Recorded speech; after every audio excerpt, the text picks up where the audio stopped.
Good evening, everyone. Thank you so much for being here tonight. We are honored that you all took some time on your Thursday evening to join us for what I'm sure you will find to be a very interesting panel discussion tonight about historic preservation easements. My name is Danielle Del Sol. I'm the president and CEO here at the Preservation Foundation of Palm Beach. Thanks again so much for being with us, and we're very honored to be joined by two national experts in this field. We're really thrilled that they're here. And I want to go ahead and get started. Eric Haims is managing director at BBG Inc. And has over 30 years of commercial and residential real estate appraisal and consulting experience.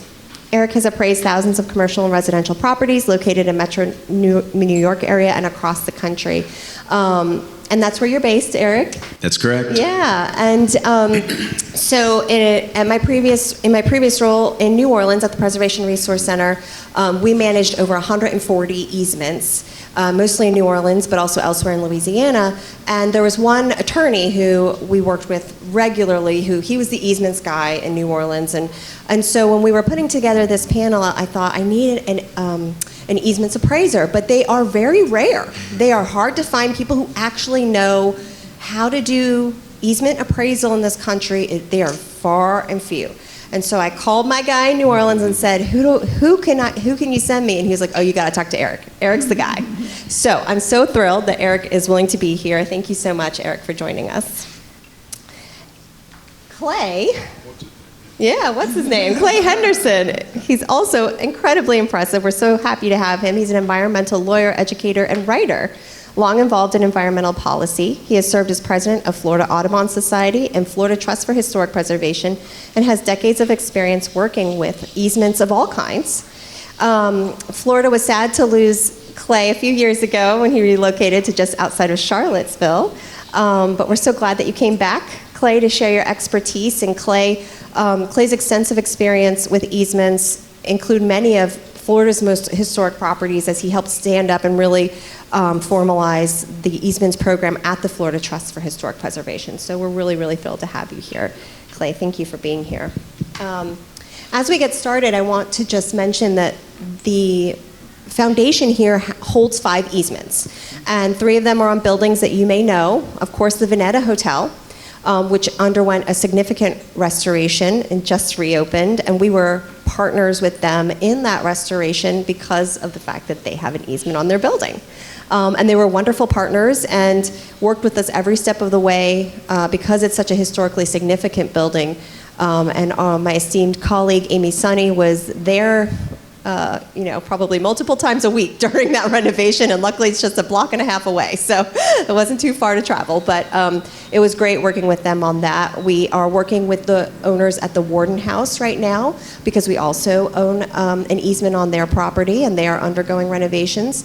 And then there are 3 others that we deal with from time to time, but there they are. They were all donated circa the 1980s, and so they are, as you will learn more about momentarily, once they are donated, they are on the deed of the property forever. So when we take an easement, a donation of an easement, we are agreeing not just to protect it now, but to protect it forever. And so that's part of this whole process, and we'll explain more about that shortly. So let's just start with the very basic question, what is an easement? And unfortunately, this very basic question has a very complicated answer, but I would like Eric and Clay to take a shot at answering it, if you guys don't mind. Sure. Thanks, Danielle, and thanks again for having me. This is a beautiful building and a very appropriate building to be having this conversation in. An easement in real estate is when a property owner, either voluntarily or involuntarily, gives use and occupancy of a portion of their property to another individual. Easements are very common. Think about access easements.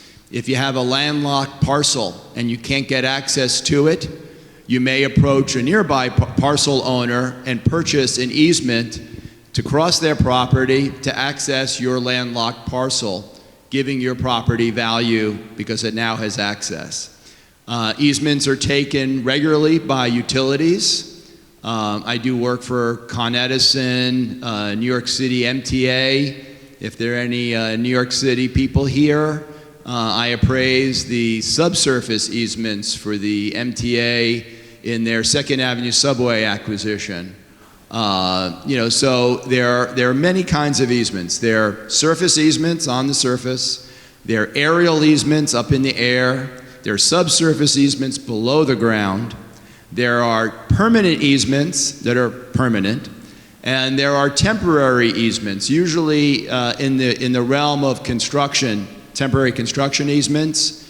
So if there's a project going on where a permanent easement is taken, the same organization or agency will take a temporary easement next to it for a certain duration of time, 6 months, 12 months, in order to stage the construction. They pay rent for that, and then they leave that when the construction's done, just leaving the permanent easement. So what we're talking about today are historic preservation easements. They're also called facade easements because they protect the facades of the property. You can also have interior easements. There are old hotels and bank buildings that have historic preservation easements that affect the interior as well as the exterior, or just the interior, or just the exterior. So that's my example. I give it to Clay from the lawyer perspective to add some color. Beautiful facility, and I'm reminded when we walked in through Pan's Garden, I remember when that was being built, way back when, so great spot. Way back half a century ago when I was in law school, we learned that property rights is that bundle of sticks. It's a bundle of rights. And you just think about it, we all own a house or apartment building or something, whatever. You can right to build something, the right to tear something down, the right to paint it the color of your choice, the right to lease it to someone, the right to will it to your kids or maybe not your kids, and all those rights. But those rights can be divided, they can be segregated, they can be sold, they can be given away. And so a conservation easement is an agreement between the owner of the land and typically a nonprofit organization like the Preservation Foundation, or one that's been around for a long time, conservation organization, churches. Think about how long churches have been around, to hold those rights that are being given away or sold, and that's an agreement. And the standards that put that together are established first by tax law, and second by state statutes. In Florida, has its own program for that.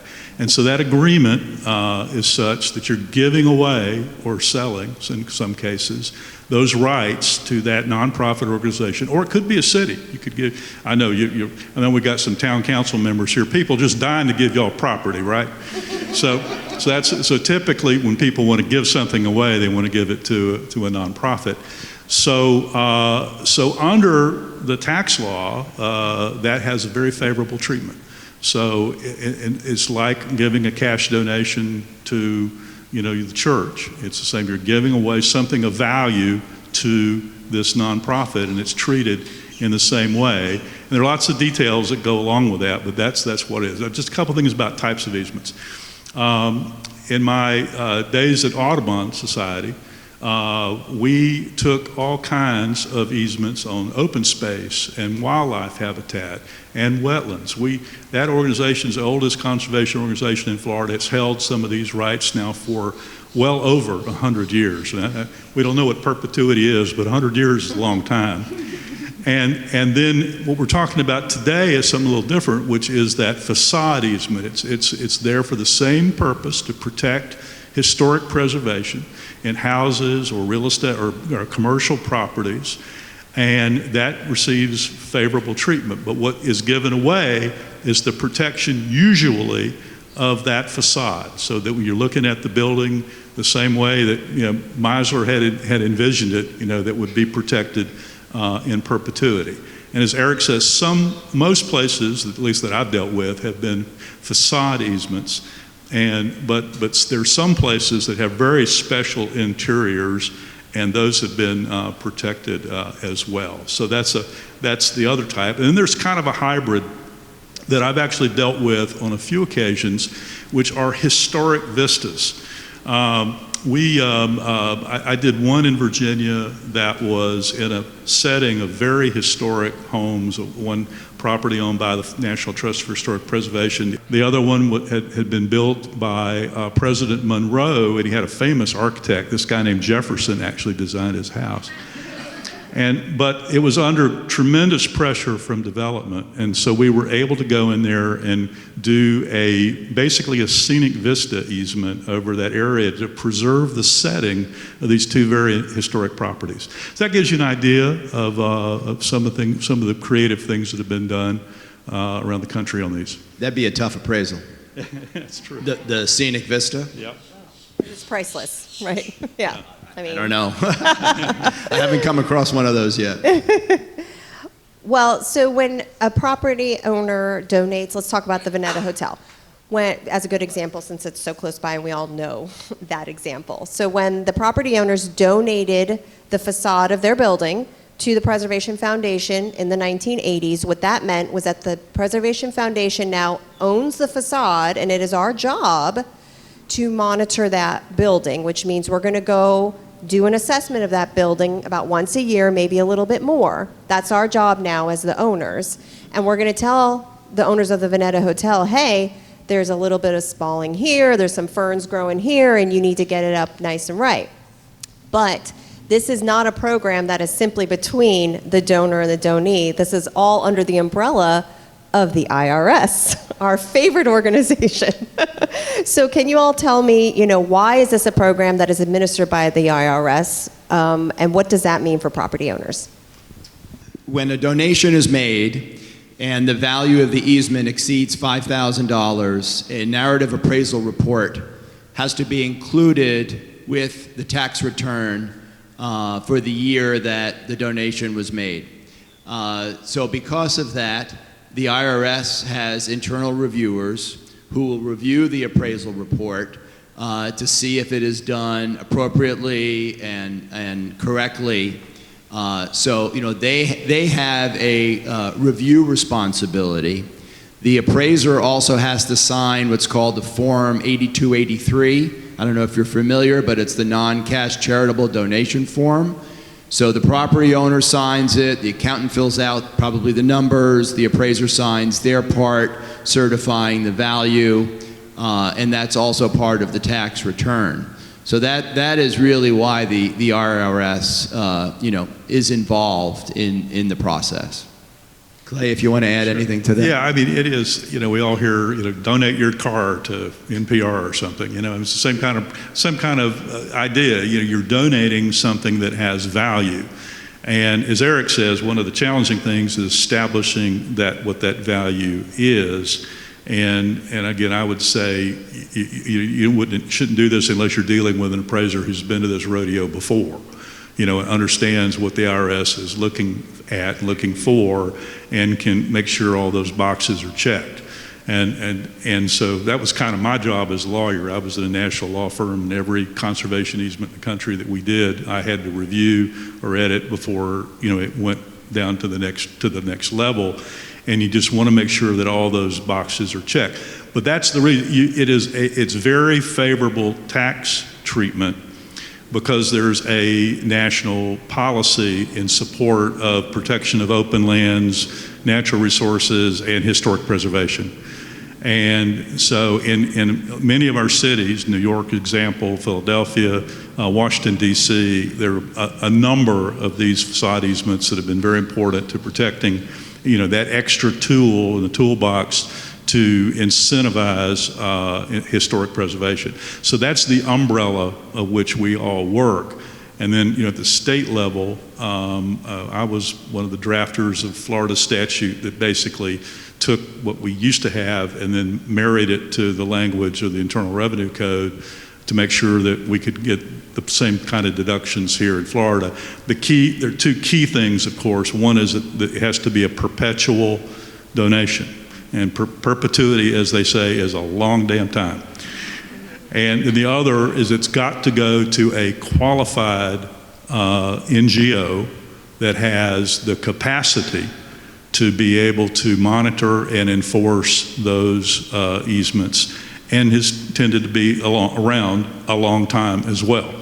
And those are the kind of things that they're looking at. So that's why the IRS involved, because it's valuable. And I should say, I won't get into I presume almost everybody in this room has got a good tax advisor, so I'm not going to give you any tax advice.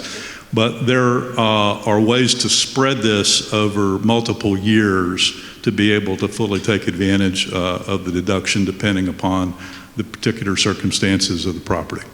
It's definitely the property owner, and that's why these easements have value, because like Danielle mentioned, what they're going to do is take a set of photos when the easement's donated, which is the baseline. They will then inspect every year, and they will compare the yearly photos to the baseline. And if you have bricks or stone falling apart, or you need pointing, or you need painting, the easement holding organization will tell the property owner that they need to repair this and fix it. And then if the easement is written properly, they'll even have the legal power to make them fix it.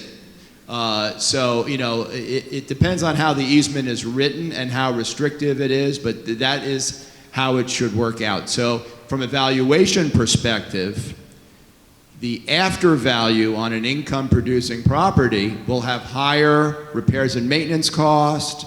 They'll have higher insurance costs because they'll have to insure now at reproduction cost to replace the exact building, stone by stone, brick by brick, versus replacement cost, which is a similar building of similar utility, but not the same materials. So, one way that we measure the value is we do an income analysis both before the easement and after the easement. The after the easement valuation will have certain higher expenses and definitely a higher cap rate for risk, uncertainty, things like that. So, excellent question. And I was sharing with Eric before we started the panel that in New Orleans is an extremely different market. So I'm not saying that this could happen here. I'm just giving as an example. In the post-Katrina years, there was so much development in the downtown, which is, historic and all National Register historic districts.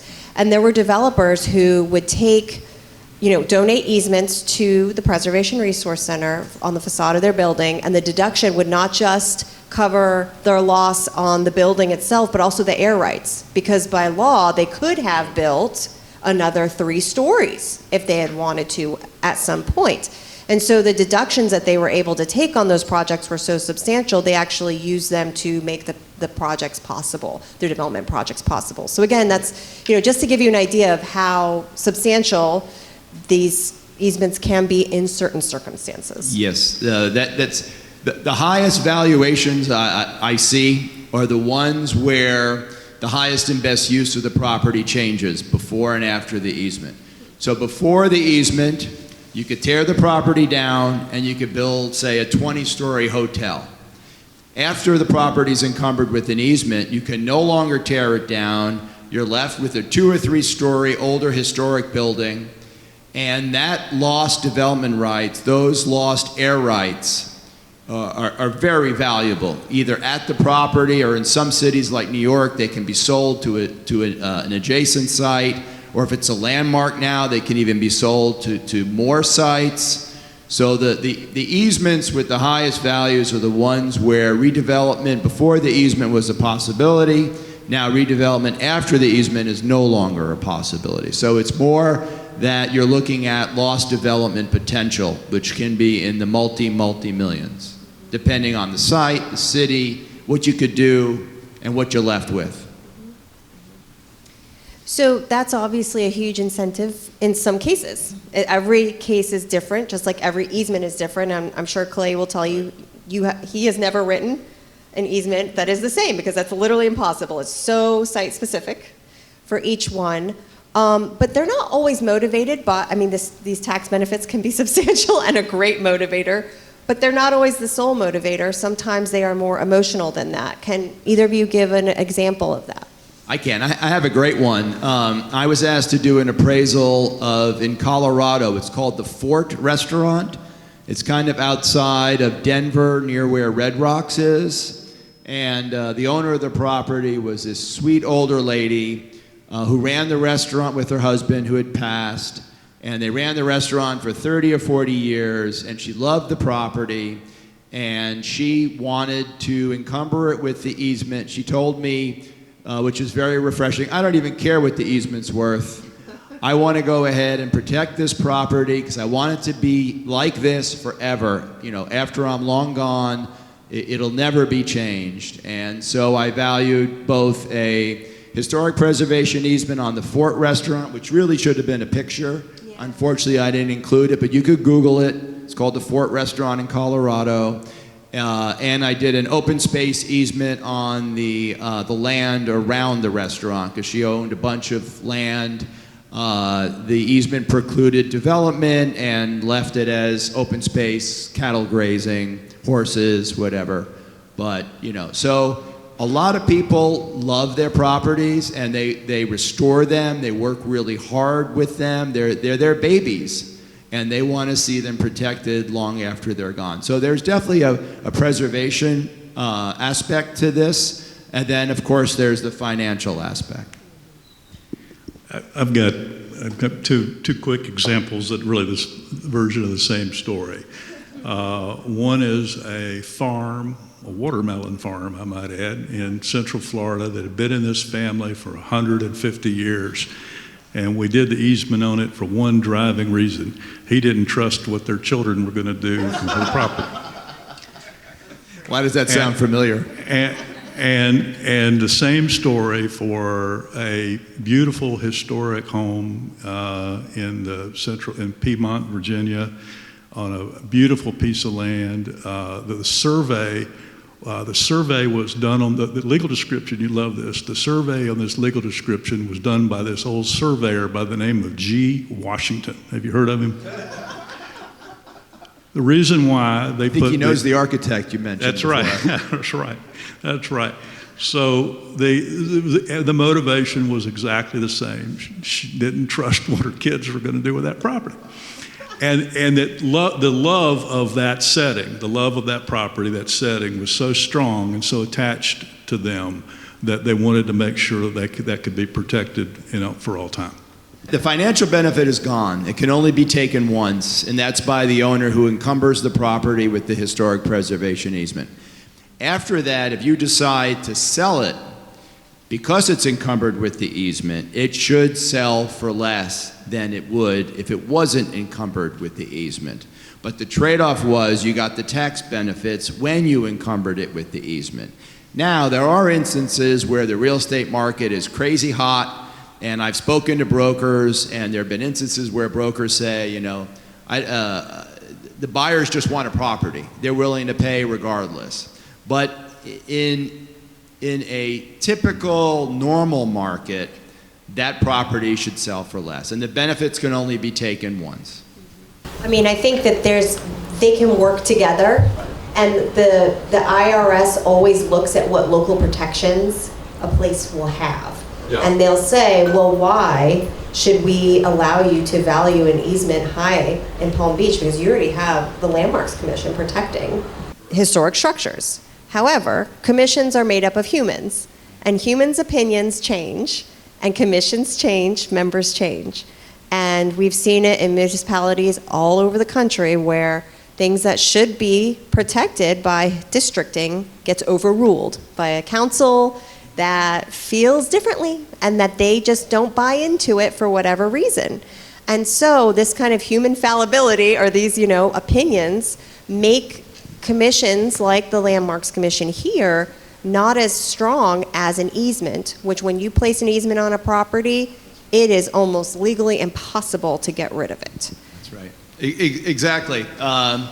I do a lot of appraisal work in New York City. We have the New York City Landmarks Preservation Commission. They have so many historic districts, Park Slope, Brooklyn Heights, Upper West Side, Soho, Cast Iron. I can go on and on and on, Tribeca.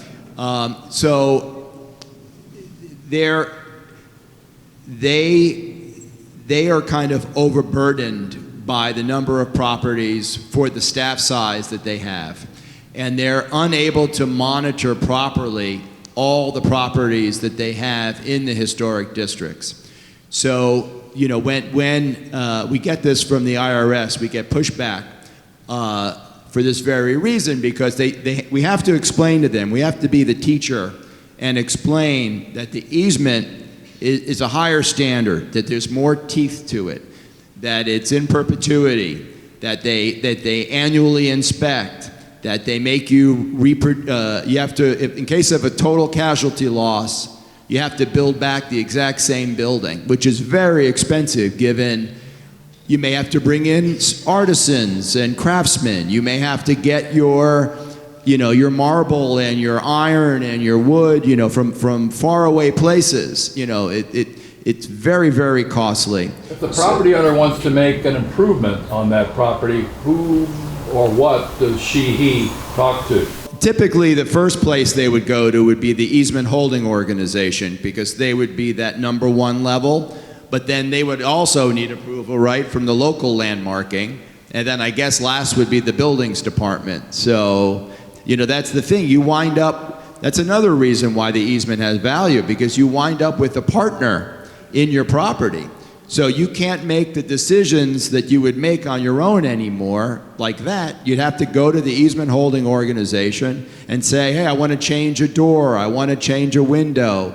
Can I do this? There are examples from the commercial end. I know examples where an easement holding property had a retail tenant come and say, hey, I want to sign a lease for this ground level store, but I have to make the display windows bigger, or I have to put my national brand sign on the outside of the building. And the easement holding organization said, no way. So that tenant and that lease went bye-bye. So no more, triple rated net lease tenant with a high rent. You're looking at someone else to rent that space who can deal with the small windows and who can deal with a very small sign. If you walk around Soho, they don't have any big signs on the retail. They have a little flag that comes out of the building with a very small flag announcing that it's, Henry Bendel or Louis Vuitton or Christian Dior.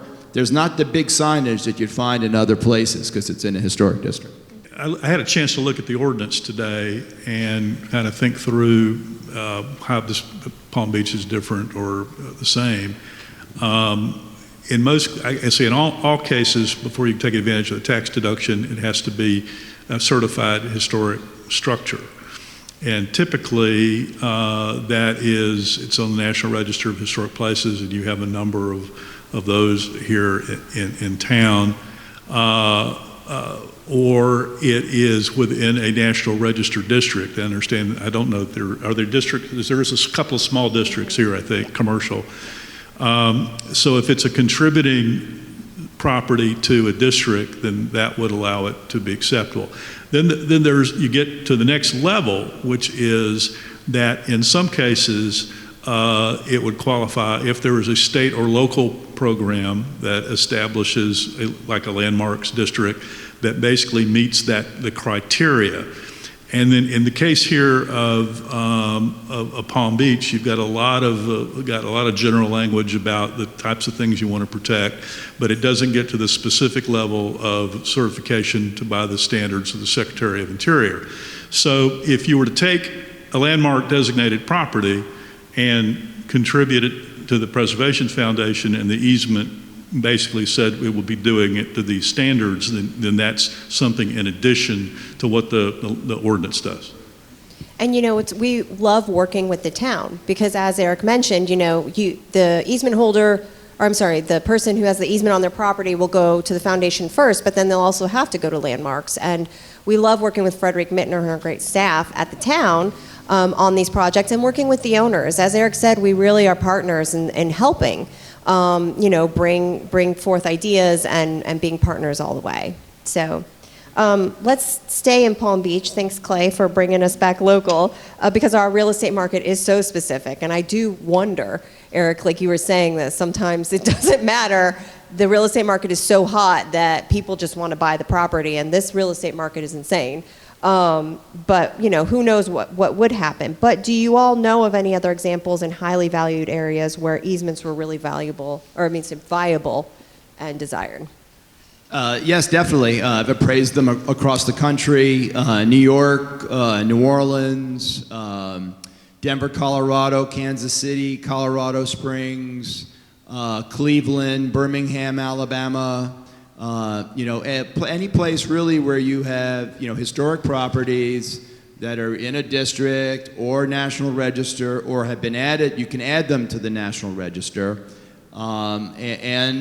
There's demand for the property. New Orleans is probably a great example. A lot of the properties we looked at, they could be demolished. I'm doing 2 right now in downtown Miami that could be demolished, and they could be large hotels, but they're not going to be. They're in the slideshow. I'll point them out. So for sure, definitely. Let's show you guys some visuals here. I'll show you a few. So this is my hometown, New Smyrna, which is just north of Cape Canaveral, south of Daytona. It was, everybody knows how historic St. Augustine is. New Smyrna dates to the 1770s, and it was the southernmost point really in Florida, probably until 1800. This was the first project I worked on. This was the oldest hotel in town. It's on a street called Flagler Avenue, because New Smyrna was the place where Flagler based his operation before he extended his railroad to some place in South Florida. I can't remember the name. But he stayed in this old place. The city wanted it torn down. The city demanded it be torn down. And you can see what it is now. It is this beautiful boutique hotel on the Indian River Lagoon. And it's everybody's kind of favorite spots. That was the first project I worked on, so it's got a warm place in my heart. There are a couple examples here. One's held by the Florida Trust for Historic Preservation. This is the Little River Inn. It's on the Miami River in downtown Miami, surrounded by who knows how many tall glass buildings. Oldest hotel in Miami. Florida Trust Historic Preservation holds the easement, and it's been a beautiful restoration job, as you can see, and something we're all quite proud of. Did the Little River Band stay there? No, don't think so. Did they get their name from the hotel? No, I don't. That's a good question. So you've got Meisner here. In that history. In Jacksonville, the history is that around 1900, there was a fire that burned the entire downtown, almost destroyed it, and so it had to be rebuilt. And there was a gifted young architect named Kluko who came to Jacksonville and really helped this restoration. And so there are a number of his properties that are right in downtown. And you can see this was an old house. Now it's an adaptive use. It's an office building. But what you can't see is it's surrounded by, City Hall is right around the corner, the federal courthouse is right around the corner, 20-story, 30-story glass buildings all the way around it, and the importance of being able to protect this site. And as Eric said, the value that was given up by this is the right to put in another 20-story building, and so that's what made it work. Is that residential or commercial inside? It's now commercial, but of course it was built as a residence, and was a residence for 75 years. This is the Bonnet House in Fort Lauderdale. It was a Gilded Age getaway. It was priceless. Talk about priceless. Piece of property that runs from the Intercoastal Waterway to the beach in downtown Fort Lauderdale. Okay. And it was a long story. I won't get into the long story, but anyway, the last wife was up in years, she conveyed it to the Florida Trust for Historic Preservation, but with an easement to the National Trust for Historic Preservation. And for many years, it was operated by a local outfit, Bonnet Trust, Bonnet House Inc., which now owns that property. And so this was, a private home forever that's now, a museum, house museum. It's done very well. It's a beautiful, beautiful location. What else? Oh, and then this is I should have given a little introduction on this. That typically when we look at a historic place, it has to be at least 50 years old. There are some exceptions to that, and I always say the best exception I can think of is Graceland. Was a National Register before Elvis had been dead for 50 years, but of course that's historic. So this is my example. I did the easement on this place. Not your typical Washington, D.C. historic site, but everybody in this room, I presume, knows that it's historic. And I've even seen, the suffix gate on crossword clues. That's how it's become so much part of our history. Yeah, this is one of my appraisals. I did this one in 2025. The easement was donated in 24. It's in downtown Kansas City in a historic district. Really nice loft building with big floor plates. Mostly vacant at the time. The owner who bought it was going to reposition it after they put the easement on. Not too far from the Power and Light District, if you guys have ever been to Kansas City. It's where people go to party and hang out. A lot of clubs and bars. It's pretty nice. This property is very near and dear to my heart. My son went to Colorado College and played lacrosse for them, which is a D3 lacrosse program. And this building, I got a call to do an appraisal of a historic preservation easement on this building. And they told me that Oscar Blues was the retail tenant. I said, oh my goodness, I know Oscar Blues. Oscar Blues is the bar that all the parents would go to after games and relax and have a few drinks and have food. I only went into Oscar Blues. It was on the ground floor basement and they had a rear yard. But upstairs it was like a small boutique office building with doctors, lawyers, very small spaces, but beautiful big hallways. So this property I also did in 2025, and it was encumbered with an easement in the end of 24. Because a lot of times we're doing the appraisal afterwards. The owner encumbers it, and then we get the call to do the appraisal. Sometimes we'll do the appraisal before it's encumbered with an easement, because the owner wants to know what the value of the easement is first, and then they have us come back and do an update to the appraisal once it is encumbered with an easement. So we do both.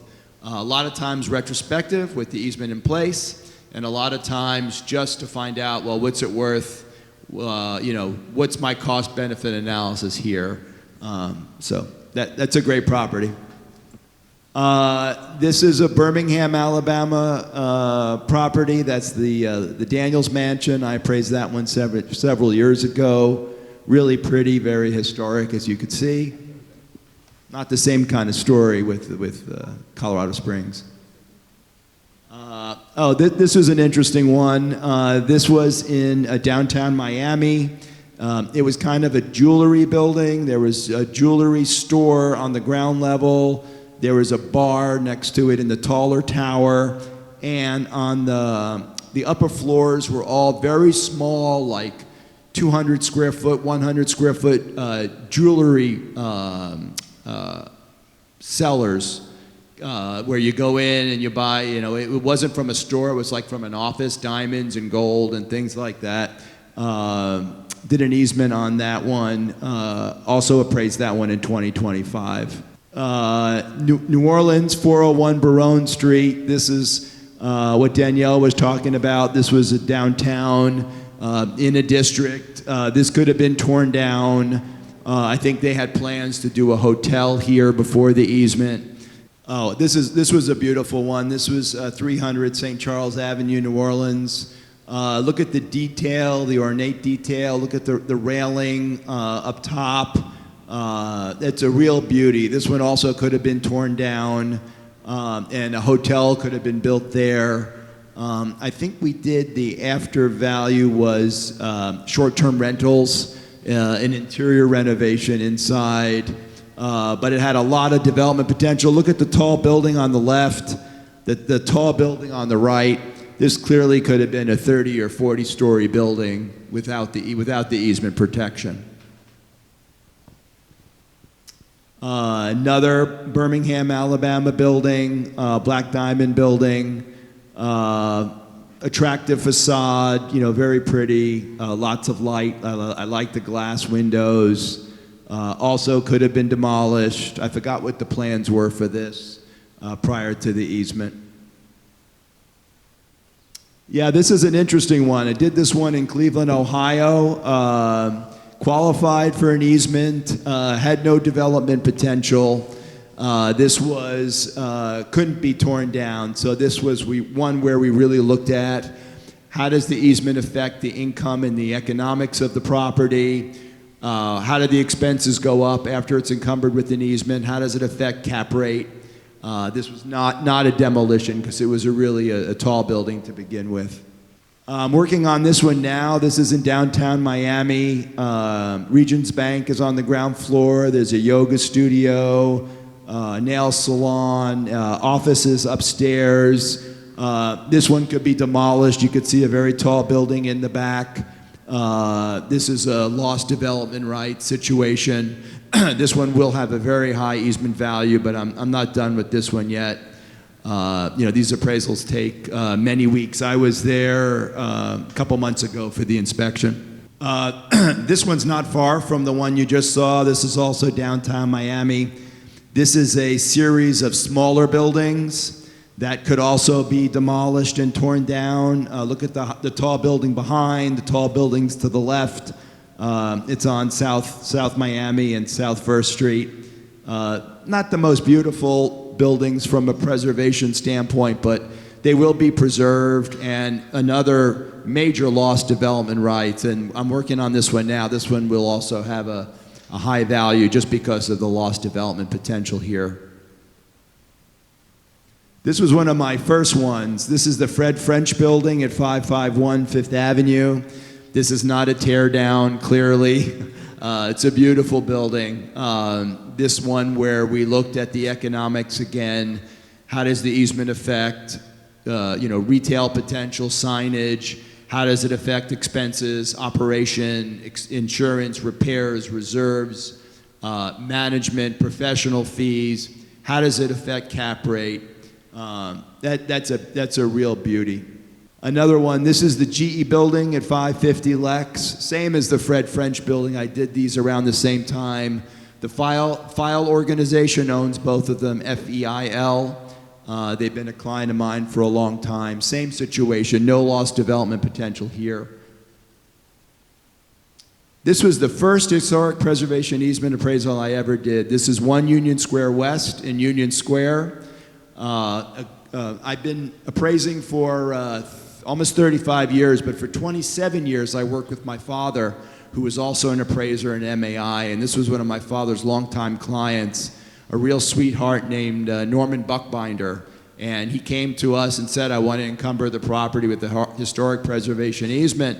So I'd never done one before. I had appraised other types of easements, so I knew the general theory behind easement appraisal. So I had to get the textbook and learn and read and ask some questions of my peers and educate myself. But I did this appraisal back in 2002, so I've been appraising historic preservation easements for 24 years now.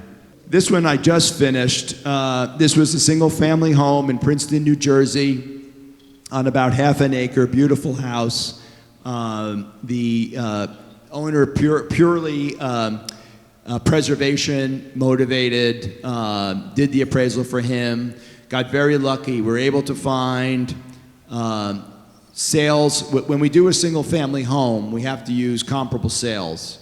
I'm sure people here have had appraisals of their homes done for mortgage financing or other reasons.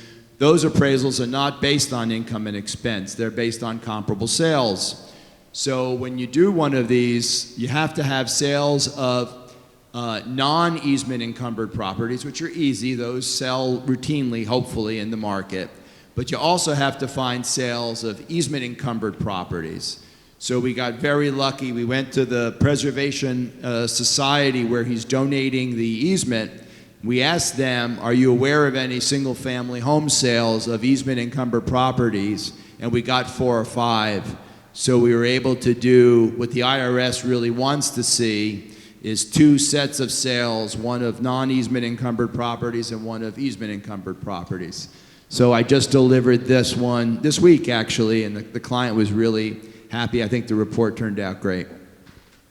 Thank you. Thank you both so much. Those were fascinating examples. I think we can all agree that, Palm Beach has lost a lot of historic buildings in its history, but there is still a lot here. When you think about the vias, you think about the commercial areas of this town, Main Street, the Town Hall District, Worth Avenue, and then you think about the historic homes that are still here. There is so much that could be protected with easements. And the great thing about this topic is that the questions never end. So if you all have questions, we'd love to continue to answer them for a little while longer. In theory, yes. If the property value goes down because there's a historic preservation easement placed on it, the local municipality should reassess the property with that in consideration. Now, are they willing to do that? I'm not so sure, especially on the commercial side. Local governments really rely heavily on commercial real estate to fund their budgets. So maybe, maybe not. As a property owner, though, I would definitely take the easement appraisal to the assessor, especially on single family, and say, hey, look, I just encumbered it with a historic preservation easement. The appraiser that I got was reputable and qualified, and he thinks the value is X. I want to have my property taxes relooked at. Whether they'll agree or not, I don't know, but if I was the property owner, I would definitely try. Let me try to add to the confusion, and I hope it does that. Some of this confusion is my fault because I drafted the Florida constitutional provision that allows for this. But when the legislature was implementing the statute to implement the constitutional program, there were, as you might expect, some compromises. So there is the availability to give a reassessment if you're in a county where the county commission has agreed to work with that program. And this is also different because your property appraiser in every county is a constitutional officer. We have 67 counties in Florida, and everyone has their own idea of what this is. So it's been a case-by-case situation of trying to educate these property appraisers that this is a matter of public policy that was approved by the voters of the state in approving the constitutional amendment, and the legislature did this. It's a good thing, but trying to get them to that point has been somewhat of a challenge. The property does have to meet certain standards, so it has to be on the National Register and in a district, but be a contributing property to the district. So a district is basically a line, right, drawn around properties, blocks and lots in the district.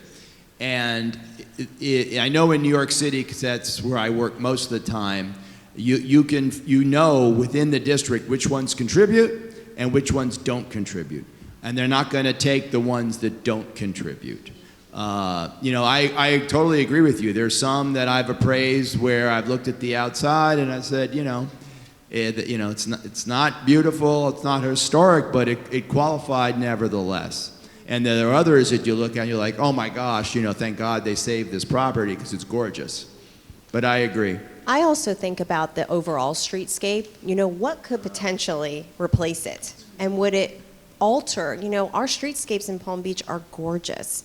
And when you have a replacement that's really out of place, it ruins the whole feeling of the street, and it probably affects values as well. And so that's something that I would consider, and also being a preservation, nerd, I would also think about the, spent energy of materials and what it would take to demolish it, put that into a landfill, get new materials to rebuild. That would also matter to me as well.